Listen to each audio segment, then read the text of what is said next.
Students, कल हमने पिछली क्लास में जो पढ़ा, हमने पिछली क्लास में ये पढ़ा था कि प्रेजेंट इंडेफिनिट टेंस क्या है। और प्रेजेंट इंडेफिनिट टेंस बताते मैंने आपको ये भी कहा था कि मैं आपको एक्सरसाइज प्रोवाइड करूंगी। एक बार मैं दोबारा से आपको रिवाइज करते हुए एक्सरसाइज के बारे में समझाऊंगी।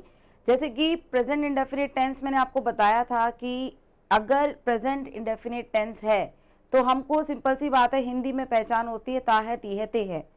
और जैसे कि टेंस टॉपिक मैंने आपको बहुत इंपॉर्टेंट बताया था, जो कि हमारे एक्टिव पैसिव और डायरेक्ट इनडायरेक्ट स्पीच दोनों में इंपॉर्टेंट है। अब अगर इसके जो स्ट्रक्चर्स मैंने जो आपको बताए थे कि दो स्ट्रक्चर है, एक तो सिंगुलर नंबर के लिए और एक प्लूरल नंबर के लिए, और इन स्ट्रक्चर्स को ध्यान में रख के हम अपनी एक्सरसाइजेस को कंप्लीट करते हैं। तो सिंगुलर नंबर का जो स्ट्रक्चर है subject plus V1 S/ES plus object, और प्लूरल नंबर का जो स्ट्रक्चर है subject plus V1 plus object. तो इन दोनों स्ट्रक्चर्स को हमें ध्यान रखना है। इसी के साथ कल मैंने आपको ये भी बताया था, जो पिछली क्लास में ये बताया था कि हमारी कुछ एडवर्ब्स होती हैं, उन एडवर्ब्स को हम याद रखना चाहिए, ताकि अगर हमारे सामने कोई एक्सरसाइज आती भी है तो उस एक्सरसाइज को हम उस एडवर्ब के द्वारा अच्छे से सॉल्व कर सकते हैं। जैसे कि कुछ एडवर्ब्स मैंने बताई, generally, occasionally, usually, rarely, and बहुत सी अदर एडवर्ब्स थी, जैसे कि everyday, every morning, every evening, और every week, every month, every year. साथ में मैंने आपको बताया कि लेट, LET, लेट वर्ड जब आता है तो हम उसको वर्ब की फर्स्ट फॉर्म यूज करते हैं। वहां पर अगर हैड बेटर आ जाए वहां पर भी हमको वर्ब फर्स्ट फॉर्म यूज करनी है। यूजुअली आ जाता है तो हमें फर्स्ट फॉर्म यूज करनी है। एवरी के साथ कुछ भी टाइमिंग आता है तो हमें फर्स्ट फॉर्म यूज करनी है। इवन की मैंने आपको ये भी बताया था कि अगर हमारे सेंटेंस में मॉडल्स आ जाए, मॉडल्स का मैंने आपको बताया can, could, may, might, shall, should, need to, dare ought to, बहुत से मॉडल्स होते हैं। तो इन मॉडल्स के साथ भी हमेशा हमें फर्स्ट फॉर्म यूज करनी होती है। इन्फिनेटिव के साथ फर्स्ट फॉर्म यूज करनी होती है। इन्फिनेटिव मींस अगर सेंटेंस में टू आ गया, टू के बाद ब्लैंक है और बाद में ब्रैकेट में आपको वर्ब दे दी गई है, तो टू के साथ हमेशा वर्ब की फर्स्ट फॉर्म यूज होती है। इसी के साथ मैंने आपको ये भी बताया था कि साइंटिफिक फैक्ट अगर आ जाए, यानी कि अगर वैज्ञानिक तौर पर किसी चीज को सत्य मान लिया गया है तो उसके साथ हम वर्ब फर्स्ट फॉर्म यूज करेंगे। और हैबिचुअल एक्शन आ जाए जो कि हमारी हैबिट में है, उसके साथ हम फर्स्ट फॉर्म यूज करेंगे। इवन की और भी बहुत सी चीजें मैंने बताई, जैसे कि यूनिवर्सल ट्रुथ, यूनिवर्सल ट्रुथ को हिंदी में बोलते हैं सार्वभौमिक सत्य। अगर कोई सार्वभौमिक सत्य, यानी कि कोई भी सार्वभौमिक सत्य मीन्स कुछ प्रकृति से संबंधित आ जाए जो कि सत्य है या जिसे बदला नहीं जा सकता, उसके साथ भी वर्ब की फर्स्ट फॉर्म होती है। इवन की एक चीज और मैं बताना चाहूंगी, अगर कोई टाइम टेबल आ जाए, जैसे कि स्कूल में कितने बजे स्कूल लगता है, कितने बजे स्कूल की छुट्टी होती है, और स्टेशन पे ट्रेन का चलना, और जो भी टाइम टेबल होता है उसके साथ भी हम वर्ब की फर्स्ट फॉर्म का प्रयोग करते हैं, यानी कि प्रेजेंट इंडेफिनिट टेंस यूज करते हैं। तो इसी से रिगार्डिंग मैं आपको एक एक्सरसाइज प्रोवाइड कर रही हूँ, और इस एक्सरसाइज से आपको और भी अच्छे से क्लियर हो जाएगा कि हम प्रेजेंट इंडेफिनिट टेंस कैसे करेंगे। तो एक एक्सरसाइज हमारे पास है, उस एक्सरसाइज को फर्स्ट आप करेंगे, आप समझेंगे पहले, और उसके बाद मैं आपको एक एक करके सेंटेंस एक्सप्लेन करती जाऊंगी। देखिए, फर्स्ट एक्सरसाइज जो मैं आपको प्रोवाइड कर रही हूं, इस एक्सरसाइज में जो है कि पहला सेंटेंस है, if you blank, blank means fill up, heat ghee in winter it turns into liquid. अब ये जो सेंटेंस है ये वास्तव में साइंटिफिक फैक्ट है। जैसे कि अगर हम घी को गर्म करते हैं, सर्दियों में अगर घी को गर्म किया जाता है तो वो लिक्विड फॉर्म में आ जाता है, तो ये बिल्कुल सही है। तो यहाँ पर हम देखेंगे यू सब्जेक्ट आपका आया है, तो यू के साथ हमारा यू जो है वो प्लूरल होता है। अगर सिंगुलर होता तो हीट्स आ जाता है यहाँ पर, HEATS, और यहाँ पर यू है, इसका मतलब ये हुआ यू जो है वो प्लूरल है, और प्लूरल के साथ हमेशा वर्ब की फर्स्ट फॉर्म का प्रयोग होता है, तो यहाँ पर हीट आएगा। तो फर्स्ट आंसर जो आपका होगा HEAT, हीट। अब सेकेंड सेंटेंस जो दिया गया यहाँ पर, they dash take bath regularly. कुछ एडवर्ब जो मैंने लिखवाई उसमें रेगुलरली वर्ड भी था, यानी कि रेगुलरली हमारा प्रेजेंट इंडेफिनिट को बता रहा है। तो रेगुलरली, यहां पर रेगुलरली से पता लग रहा है कि ये प्रेजेंट इंडेफिनिट है। और जस्ट आप देखें कि सब्जेक्ट क्या दिया जा रहा है, हमारा सब्जेक्ट जो है वो दे है, तो दे प्लूरल होता है। जैसे कि प्लूरल नंबर्स में मैंने आपको बताया I, we, you, दे। जैसे पहले वाले सेंटेंस को आपने यू जो था उसको भी प्लूरल किया था, इसलिए हीट आया था। ऐसे ही सेकंड सेंटेंस में दे दिया गया है, दे भी प्लूरल है, तो इसके साथ भी वर्ब की फर्स्ट फॉर्म का प्रयोग होगा। तो फर्स्ट फॉर्म यूज करनी है तो टेक की फर्स्ट फॉर्म टेक ही रहेगी, यानी कि टेक अपने आप में ही एक फर्स्ट फॉर्म है। अगर यहाँ पर कोई भी सिंगुलर नंबर होता, ही शी इट नेम होता, तो हम यहाँ पर देखो ये इसी को दोबारा कर लेना, सिर्फ क्वेश्चन। अच्छा अच्छा, अब इसके नीचे लिख रहे हो तो वो बच्चे को नहीं दिखाई देगा, इसकी बजाय ना इसके सामने लिख लो। अच्छा, यानी कि यहाँ पर अच्छा, सामने, ठीक है, क्वेश्चन के सामने, तो ठीक है। उससे क्या बच्चे को इसके वो नीचे गायब हो गया वो। अच्छा, नहीं दिख रहा, जो यहाँ दिख रहा है वही बच्चे के पास जा रहा है। जो ये है ना, ये बच्चे के लिए जा रहा है।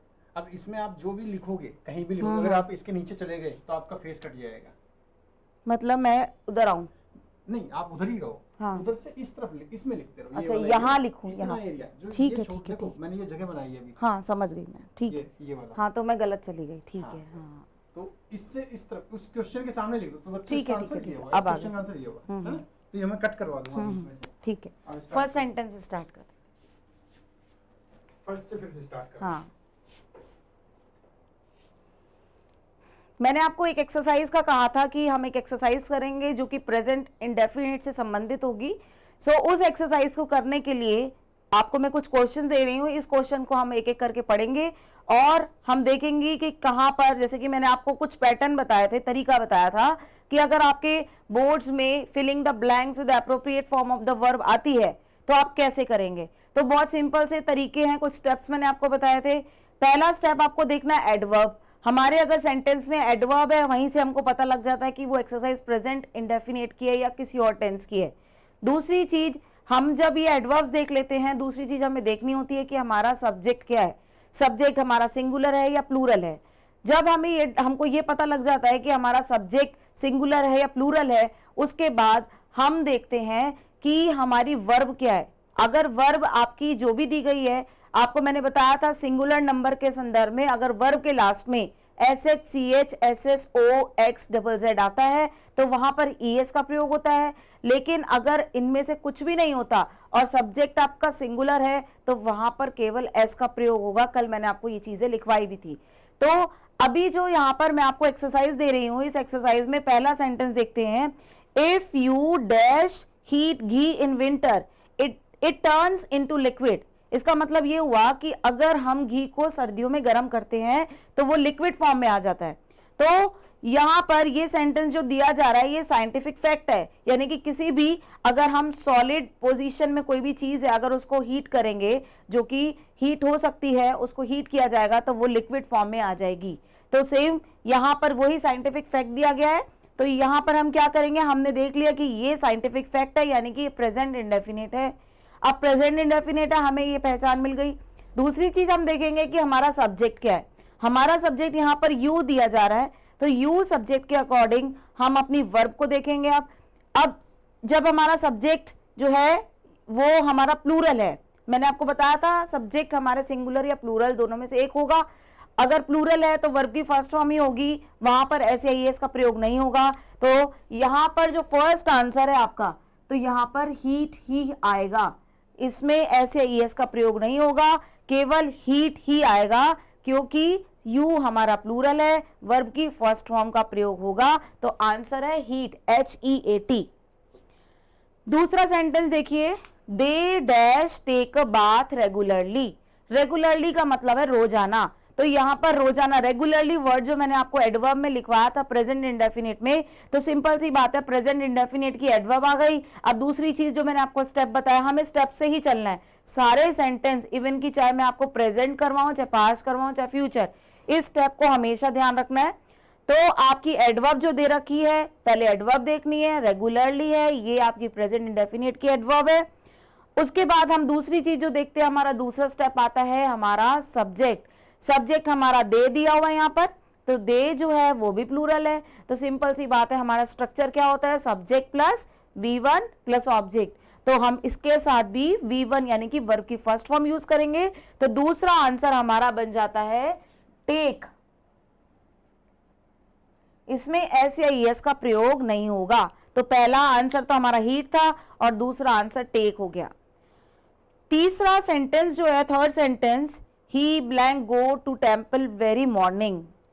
अब वेरी मॉर्निंग हो या एवरी मॉर्निंग हो तो सिंपल सी बात है, इसका मतलब है कि वो बहुत जल्दी, वेरी मॉर्निंग का मतलब है अर्ली इन द मॉर्निंग, इसका मतलब ये हैबिचुअल एक्शन है, वो टेम्पल जाता है बहुत जल्दी, सुबह ही वो टेम्पल चला जाता है। इसका मतलब ही के साथ आपको मैंने बताया था, हमने पहली बात देख लिया कि ये सेंटेंस एक हैबिचुअल एक्शन को बता रहा है। अब हैबिचुअल एक्शन जो है ये भी प्रेजेंट इंडेफिनिट का है। और दूसरी चीज हम देखेंगे कि हमारा सब्जेक्ट क्या है, सब्जेक्ट हमारा ही दिया हुआ है, तो ही हमारा सिंगुलर नंबर होता है, स्टेप से ही चल रहा है।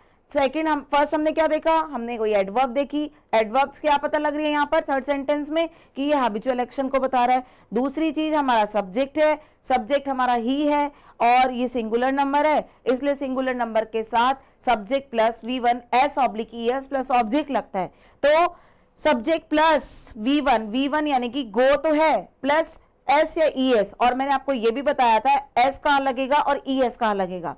तो ES लगेगा यहां पर गो के साथ, थर्ड आंसर आपका गोज हो जाएगा। और ES इसलिए लगाया क्योंकि जिस क्रिया के अंत में SHCH SSOXZZ आता है तो वहां पर ES लग जाता है, मैंने लिखवाया था कल, तो यही चीज है। तो ही एक सिंगुलर नंबर है, O लास्ट में दिया गया है और यहां पर ES पुट कर देंगे, आप लगा देंगे। Next fourth sentence, this ship blank यानी कि रिक्त स्थान है, फिलअप है, सेल फॉर इजिप्ट यूजुअली मतलब ज्यादातर, यूजुअली भी एक एडवर्ब है किसकी, प्रेजेंट इंडेफिनिट की। और यहां पर जो बताया जा रहा है प्रेजेंट इंडेफिनिट की एडवर्ब हो गई। और दिस शिप सिंगुलर है, अगर शिप्स होते तो प्लूरल हो जाता, शिप यहां पर सिंगुलर है।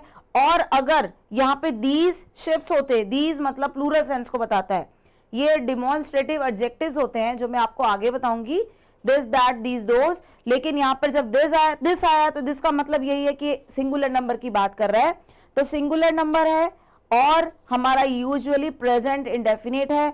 इसका मतलब इसमें भी स्ट्रक्चर लगेगा subject plus V1 S/ES plus object. तो हम क्या करेंगे, सेल, यहां पर सेल्स आ जाएगा SAILS, फोर्थ आंसर सेल्स आ जाएगा। फिफ्थ क्वेश्चन है, our new house blank dash है आपका और फेस टू द ईस्ट। ये जो सेंटेंस बताया जा रहा है कि हमारे घर का जो मतलब जो फेस है वो क्या है, ईस्ट की ओर है। तो ये तो भाई एक ऐसी बात हो गई कि जो सत्य है और जो कि हम बदल नहीं सकते। इसका मतलब जो घर आपका है उसका फेस किसकी तरफ है, ईस्ट की तरफ है। तो यही बात हो गई, फेस जो है ईस्ट की तरफ है। और न्यू हाउस एक ही है, तो हाउसेज होता तो प्लूरल होता, अवर का मतलब होता हमारा नया घर, अवर न्यू हाउस, सिंगुलर है ये, तो हम इसको करेंगे फेसेस, फिफ्थ आ जाएगा फेसेस। सिक्स क्वेश्चन है, when you dash reach Mumbai kindly give us a ring. जब भी कोई ऐसी चीज, मैंने आपको बताया था कोई भी टाइमिंग की बात आती है तो हम बताते हैं कि वो प्रेजेंट इंडेफिनिट है, तो वो यही सेम सेंटेंस उससे रिलेटेड है कि हम सूचना दे रहे हैं कि जब तुम मुंबई पहुंचो तो हमें एक रिंग कर देना। तो पहुंचो, जब पहुंचो यानी कि समय को बता रहा है। तो यहां पर ऐसी कंडीशन जब अप्लाई होती है जब दो सेंटेंस कनेक्ट हो और किसी चीज की एडवाइस दी जा रही है तो वहां पर भी प्रेजेंट इंडेफिनिट टेंस का प्रयोग किया जाता है। यहां पर बोला जा रहा है व्हेन यू रीच मुंबई, तो हमारा क्या आ जाएगा, रीच जो है फर्स्ट फॉर्म आएगी और यू हमारा जो कि प्लूरल है, प्लूरल के साथ फर्स्ट फॉर्म यूज करते हैं। तो sixth answer is reach, REACH। Seventh answer के लिए देखिए, the sun blank set in the waste.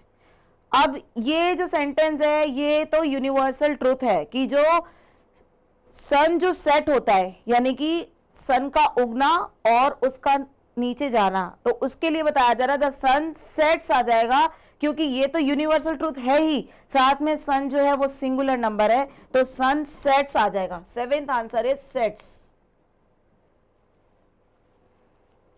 इसके बाद एट्थ क्वेश्चन है, the stars dash shine at night.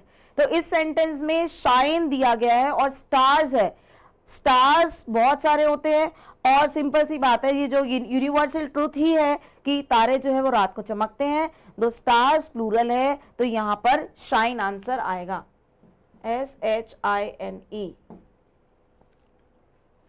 Next 9th sentence, he dash consult the dictionary occasionally, कि वो जो dictionary है ज्यादातर, ओकेजनली मतलब जैसे कि कहते हैं ना कि कोई भी फेस्टिवल आता है तो ओकेजन होता है, तो यानी कि जो आता है और कभी कभार आता है, तो कभी कभार वो अपनी डिक्शनरी को कंसल्ट करता है, डिक्शनरी कंसल्ट करता है। तो यहां पर ही जो है ओकेजनली, आपको एडवर्ब समझ में आ गई है कि ओकेजनली हमारी प्रेजेंट इंडेफिनिट के एडवर्ब है, और यहां पर जो सब्जेक्ट दिया गया है ही, ये हमारा सिंगुलर नंबर है। ही के साथ आपको मैंने स्ट्रक्चर बता रखा है, subject plus V1S/ES plus object. अब सिंपल सी बात है, जब कंसल्ट आ गया ही कंसल्ट्स आ जाएगा, क्योंकि सिंगुलर के साथ एस या ES का प्रयोग होता है। तो 9th आंसर आपका आता है consults.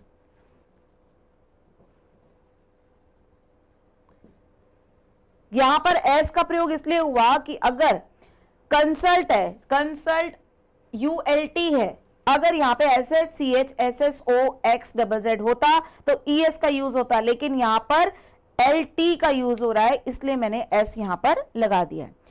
Last sentence 10th number, they dash not live here anymore.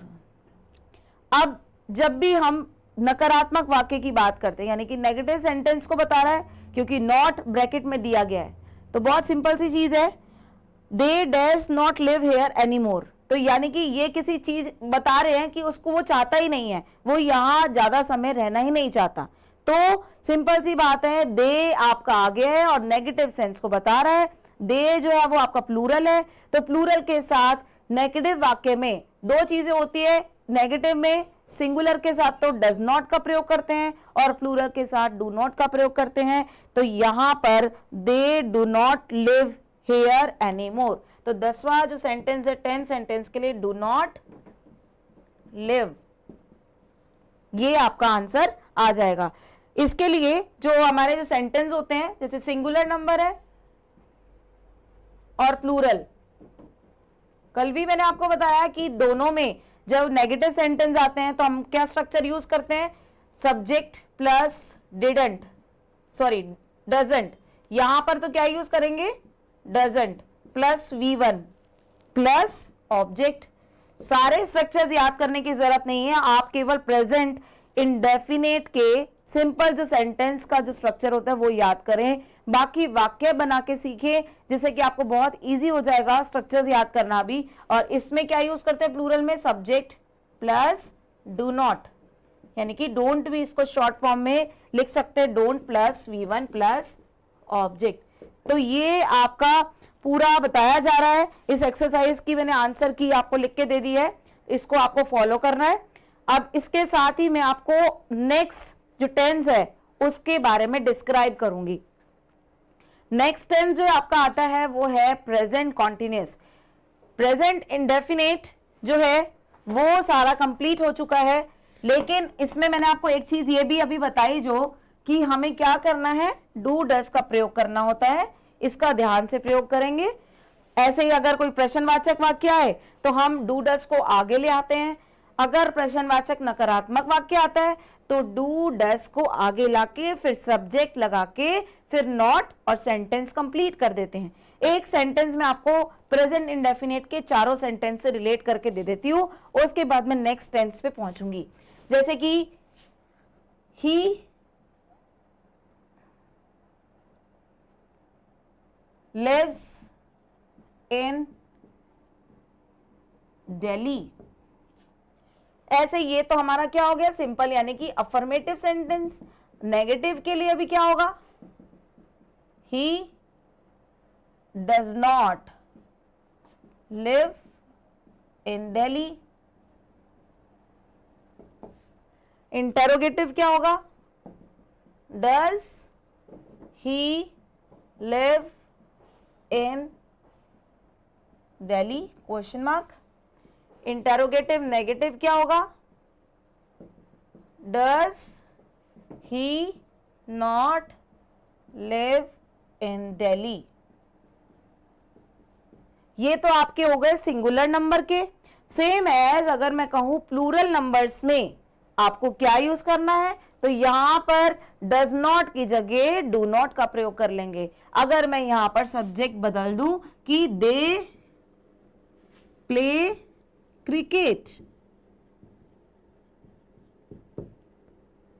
ये तो हमारा हो गया अफर्मेटिव, ये मैं आपको करा रही हूं plural number, they play cricket. ऐसे ही नेगेटिव में they do not play cricket.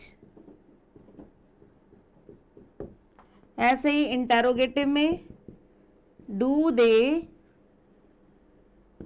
Play cricket, और इंटेरोगेटिव नेगेटिव में do they not play cricket. तो ये आपका प्रेजेंट इंडेफिनिट के दोनों यानी कि singular as well as plural मैंने आपको सेंटेंस समझाए। तो बहुत इजी है, आपको सिंगुलर के साथ तो क्या यूज करना है, डज नॉट का। ये तो आपके सिंगुलर के हो गए और ये आपके प्लूरल नंबर के सेंटेंस हो गए। इसका मतलब क्या बनता है कि वो दिल्ली में रहता है, वह दिल्ली में नहीं रहता है, क्या वह दिल्ली में रहता है, क्या वह दिल्ली में नहीं रहता है। ऐसे ही आपके प्लूरल नंबर्स में देख रहे हैं हम कि क्या वे क्रिकेट खेलते हैं, क्या वे क्रिकेट नहीं खेलते हैं, वे क्रिकेट खेलते हैं, वे क्रिकेट नहीं खेलते हैं, क्या वे क्रिकेट खेलते हैं, क्या वे क्रिकेट नहीं खेलते हैं। तो ये 4 सेंटेंस आपके बनते हैं हर टेंस के। मतलब इस तरह से इंडिविजुअली अगर हम सिंगुलर प्लूरल देखें तो 4 सेंटेंस आपके बनते हैं। ये क्या हुआ, वे क्रिकेट खेलते हैं, वे क्रिकेट नहीं खेलते हैं, क्या वे क्रिकेट खेलते हैं, क्या वह क्रिकेट नहीं खेलते हैं। तो ये तो आपका हो गया प्रेजेंट इंडेफिनिट टेंस। अब हम दूसरे टेंस पे बढ़ रहे हैं जो कि आपका है present continuous tense.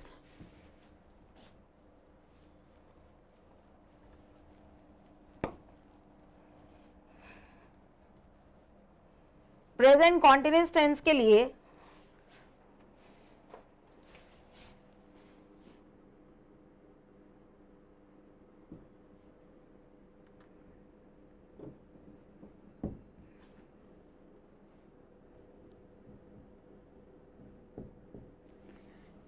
Present continuous tense का मतलब होता है यदि वाक्य के अंत में रहा है, रही है, रहे है अगर आ जाए तो वो प्रेजेंट कॉन्टिन्यूअस टेंस होता है। तो इस प्रेजेंट कॉन्टिन्यूअस टेंस की हिंदी में पहचान क्या है, वाक्य के अंत में रहा है, रही है, रहे है, ये आता है। तो ये तो इसकी पहचान हो गई।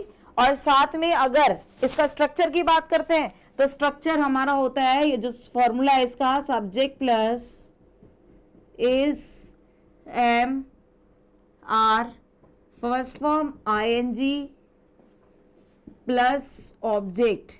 ये इसका एक स्ट्रक्चर है जिसको हमें फॉलो करना है। Is am are first form ING, ये ध्यान रखना है क्योंकि सब्जेक्ट ऑब्जेक्ट तो हर किसी में आता है। तो हमें क्या याद रखना है, is am are first form ING. अब दूसरी बात, इज का प्रयोग कहां होगा, आई का प्रयोग कहां होगा और आर का प्रयोग कहां होगा। इज का प्रयोग ही, शी, इट, नेम के साथ होगा। आई के साथ एम का यूज होगा।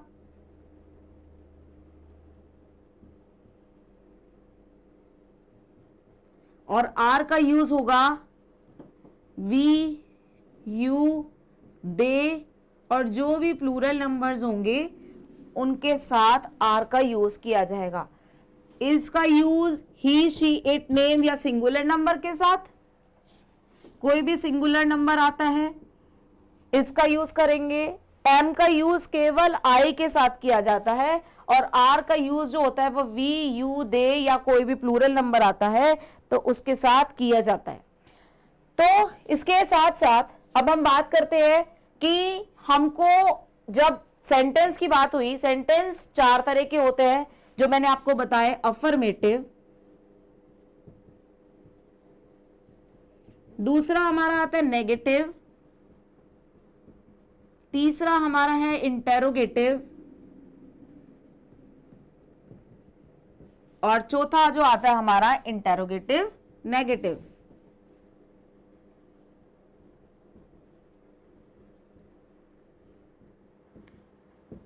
तो ये चार वाक्य जो है हमारे, इन चारों वाक्यों के हिसाब से हम सेंटेंस सीखेंगे कैसे बनाते हैं। तो ये भी, इसका भी, इसके भी चार सेंटेंस बनेंगे, कैसे बनाना है वो मैं आपको सिखा रही हूं।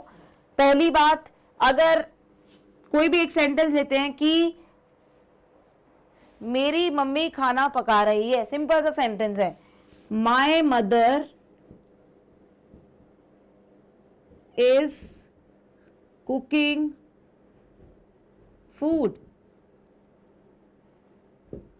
अगर मैं ये कहूं कि इस सेंटेंस के जगह कि मैं खाना बना रही हूं, तो आई एम आ जाएगा, I am cooking food. Structure follow करेंगे, I am cook first form है, आईएनजी पुट करेंगे, आई एम कुकिंग फूड, और यहां पर आ जाएगा कि my mother is cooking food. तो ये हमारा हो गया अफर्मेटिव सेंटेंस।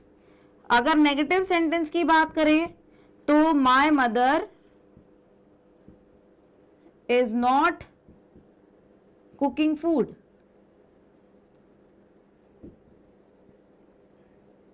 और यहां पर अगर हम इंटरोगेटिव सेंटेंस की बात करते हैं तो इंटरोगेटिव सेंटेंस के लिए हम जो भी हेल्पिंग वर्ब होती है उसको आगे लाते हैं, आगे पुट करते हैं।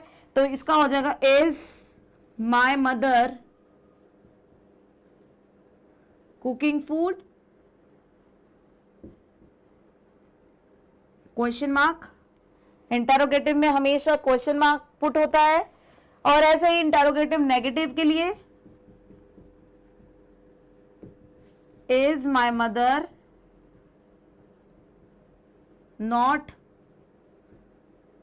Cooking food. तो ये चार सेंटेंस हैं जिसके अकॉर्डिंग हम सीख सकते हैं कि हमें कैसे अफर्मेटिव सेंटेंस लिखना है, कैसे नेगेटिव, कैसे इंटरोगेटिव और कैसे इंटरोगेटिव नेगेटिव सेंटेंस लिखना है। इन सेंटेंस का मतलब ये हुआ कि मेरी मदर जो है वो खाना बना रही है, मेरी मदर जो है वो खाना नहीं बना रही है, क्या मेरी मदर खाना बना रही है और क्या मेरी मदर खाना नहीं बना रही है। तो 4 वेज आर देयर, 4 तरीके हैं किसी भी वाक्य को करने में। तो इसी तरह से अगर मैं आपको प्लूरल सेंटेंस दे दूं, यानी कि प्लूरल आपको यूज करने को दे दूं, तो प्लूरल वाक्य में वी यू दे का प्रयोग करके आप आर का यूज करेंगे। तो we are watching TV, we are not watching TV, are we watching TV, are we not watching TV. ऐसे ही अगर मैं कहूं दे से कोई सेंटेंस बनाया जाए, they are listening music, they are not listening music, are they listening music, are they not listening music. अगर मैं कहूं कि इज का ही कोई और सब्जेक्ट के साथ कोई सेंटेंस बनाया जाए, तो Rahul is dancing on the floor, Rahul is not dancing on the floor, is Rahul dancing on the floor, is Rahul not dancing on the floor. तो ये तो इसके कुछ ऐसे जो पॉइंट्स थे जो मैंने आपको बताए।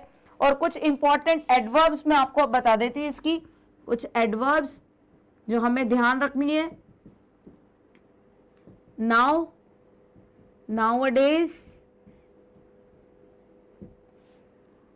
this, these, this morning, noon, evening,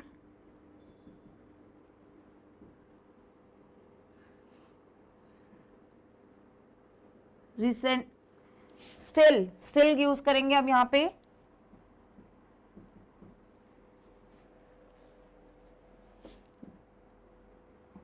सो इसी के साथ these,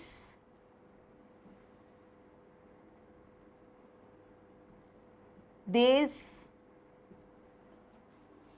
week, months, years,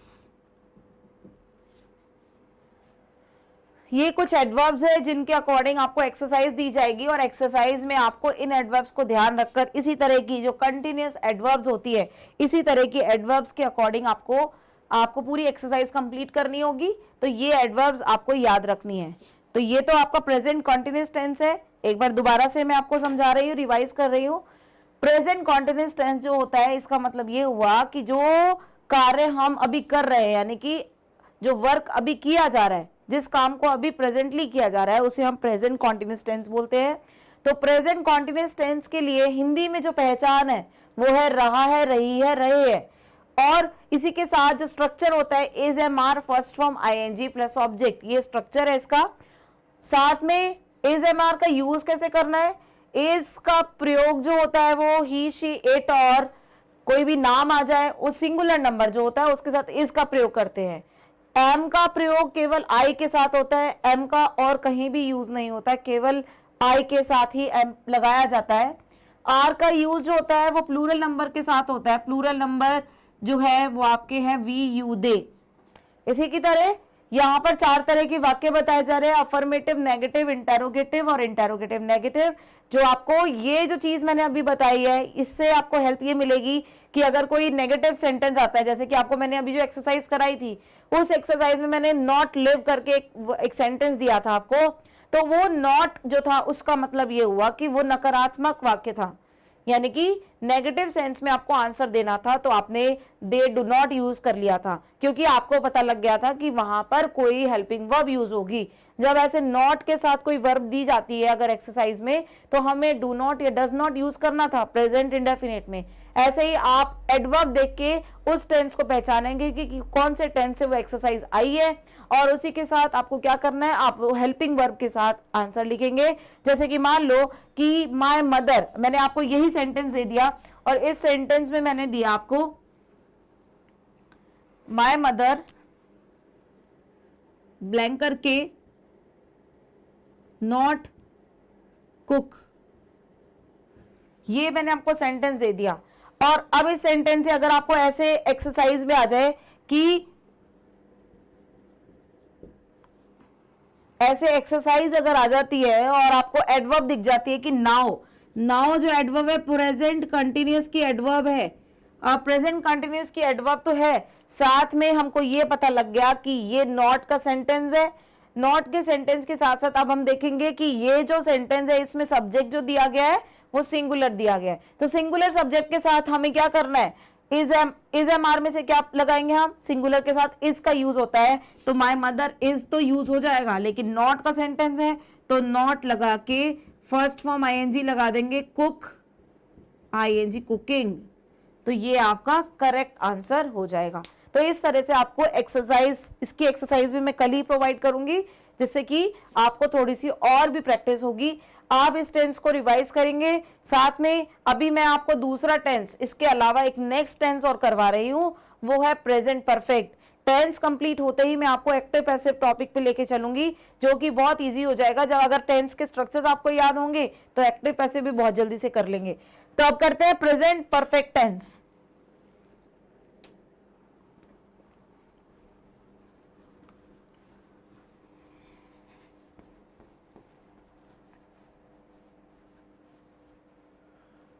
present perfect tense के लिए पहले आप ये समझ लें कि प्रेजेंट परफेक्ट टेंस होता क्या है। प्रेजेंट परफेक्ट टेंस वो टेंस है कि जो कार्य अभी खत्म हुआ है, यानी कि जो काम प्रेजेंट का तो है और जो काम अभी अभी खत्म हुआ है उसे हम प्रेजेंट परफेक्ट टेंस कहते हैं। कई बार क्वेश्चंस पूछ लिए जाते हैं कि काम खत्म होने को तो पास्ट भी तो बोला जाता है, तो पास्ट टेंस में भी तो काम खत्म हुआ, तो प्रेजेंट परफेक्ट और पास्ट इंडेफिनिट में फर्क क्या हुआ। तो पहले मैं आपको डिफरेंस थोड़ा समझा दूं कि प्रेजेंट परफेक्ट टेंस और पास्ट इंडेफिनिट में फर्क क्या है, what is the difference. Difference ये है कि प्रेजेंट परफेक्ट टेंस जो होता है वो टेंस है जो कि काम जो प्रेजेंट में चल रहे हैं, यानी कि अभी मैंने कोई काम किया, जैसे मैंने आपको अभी प्रेजेंट कॉन्टिन्यूअस टेंस कराया, तो इस टेंस के लिए तो मैं कहूंगी I have completed present continuous tense, I have taught you present continuous tense. तो इसका मतलब क्या हुआ कि मैंने टेंस कब करवाया, आज ही कराया है, लेकिन प्रेजेंट कॉन्टिन्यूअस टेंस आपका हो चुका है, तो वो हो गया प्रेजेंट परफेक्ट टेंस। इसका मतलब जो काम मैं आज ही कर रही हूं और उसको अभी अभी मैंने खत्म किया है, तो वो टेंस हो गया प्रेजेंट परफेक्ट। और सेम एज अगर मैं कहूं कि यस्टरडे कल कराया था आपको प्रेजेंट इंडेफिनिट टेंस, मैंने आपको कल कराया था, तो वो टेंस कौन सा हो गया, पास्ट इंडेफिनिट टेंस की बात करेंगे यहां पर फिर।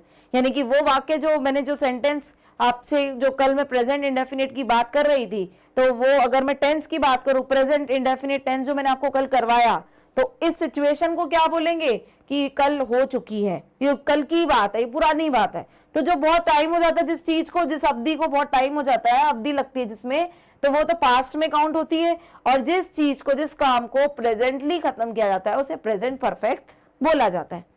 एक सेंटेंस मैं साथ में और लिख देती हूं,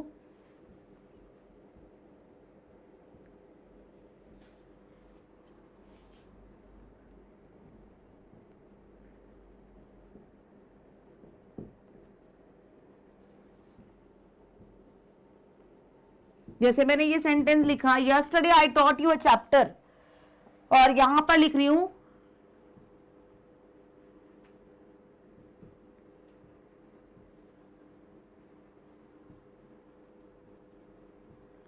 recently we have completed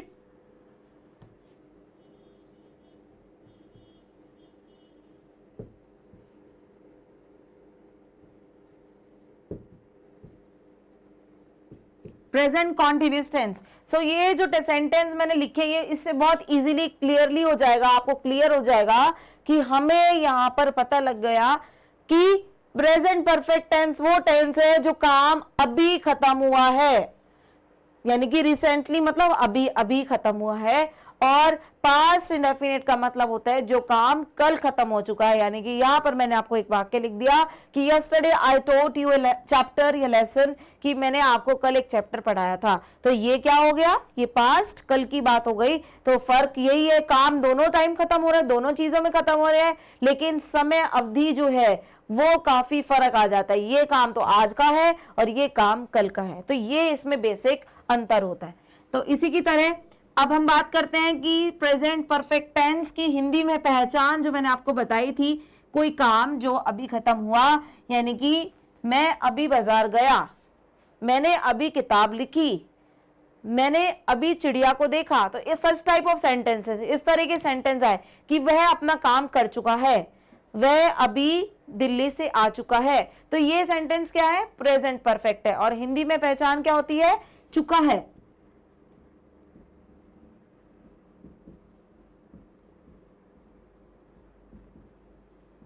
ये तो इसकी हिंदी में पहचान है। साथ में आपको स्ट्रक्चर की बात करें तो स्ट्रक्चर होता है subject plus has oblique have, verb third form plus object, ये इसका स्ट्रक्चर होता है। स्ट्रक्चर हमें याद रखने हैं, आप ये स्ट्रक्चर याद रखें और नेगेटिव सेंटेंस बनाना सीखें। स्ट्रक्चर ये नहीं है कि आप नेगेटिव का भी याद कर रहे हैं, इंटरोगेटिव भी याद कर रहे हैं, इंटरोगेटिव नेगेटिव भी याद कर रहे हैं, ऐसी कोई जरूरत नहीं है। आपको केवल क्या करना है, सिंपल ये स्ट्रक्चर है वो याद करें, इससे बहुत ईजी हो जाता है। Has have plus third form, मैंने आपको बताया था सब्जेक्ट ऑब्जेक्ट तो सब में आएगा, लेकिन आपको याद करने की चीज केवल यही है। तो आप क्या करेंगे, हैज का प्रयोग कहां करेंगे, सिंगुलर नंबर के साथ, और हैव का प्रयोग कहां करेंगे, प्लूरल नंबर। हैज का प्रयोग सिंगुलर नंबर के साथ करते हैं, यानी कि जैसे कि हम बताते हैं ही शी इट नेम, और हैव का प्रयोग कहां करेंगे, आई वी यू दे। तो ये हो गया हैज हैव का प्रयोग। इसकी कुछ एडवर्ब्स होती है, वो भी आप देख लीजिए, एडवर्ब्स।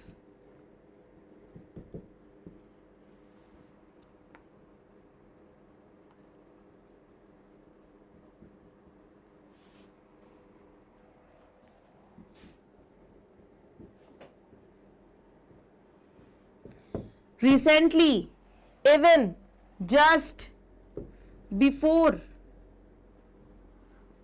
आफ्टर, येट, ये कुछ एडवर्ब्स है जो कि हमें याद रखनी है। ये प्रेजेंट परफेक्ट के एडवर्ब्स है। कहीं भी अगर आपको दिखता है तो आपको क्या करना है, इन एडवर्ब्स के अकॉर्डिंग आपको वर्ब की थर्ड फॉर्म यूज करनी है और हैज हैव हेल्पिंग वर्ब का प्रयोग करना है। कोई भी सेंटेंस आ गया, जैसे मैं एक सेंटेंस और बता देती हूं कि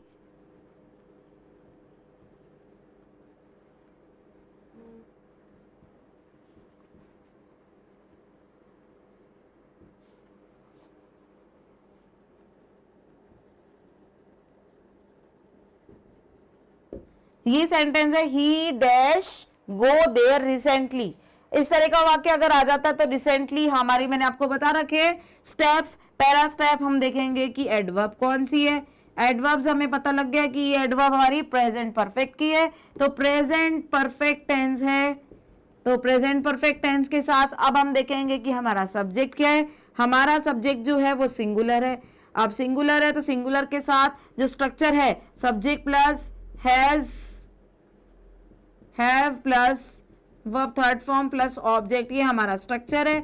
सिंगुलर के साथ हैज का प्रयोग होता है तो हम यहां पर हैज लगाएंगे, और थर्ड फॉर्म होती है गो, वेंट, गोन। थर्ड फॉर्म जो होती है वो गो, वेंट, गोन, यानी कि गोन आपकी थर्ड फॉर्म है, तो यहां पर गोन का प्रयोग हो जाएगा। So he has gone there recently, ये सेंटेंस बिल्कुल करेक्ट है। आप देख सकते हैं ही के साथ हैज का यूज हुआ, और वर्ब की थर्ड फॉर्म जो होती है वो गोन होती है। He has gone there recently, recently आपकी एडवर्ब है प्रेजेंट परफेक्ट की। तो इस तरह से आपको ये सेंटेंस करना होगा। अब और भी ऐसे सेंटेंस आपको एक्सरसाइजेस जो मैं प्रोवाइड करूंगी, धीरे धीरे आपको ये सारे एक्सरसाइजेस के अकॉर्डिंग चलते रहेंगे। आपको ये एक्सरसाइज मैं कल प्रोवाइड करूंगी। प्रेजेंट कॉन्टिन्यूअस और परफेक्ट के बारे में कल चर्चा करूंगी, आपसे डिस्कस करूंगी। आपको ये पूरा कंप्लीटली रिवाइज करना है और उसके बाद हम आगे बढ़ेंगे। आज के लिए इतना ही।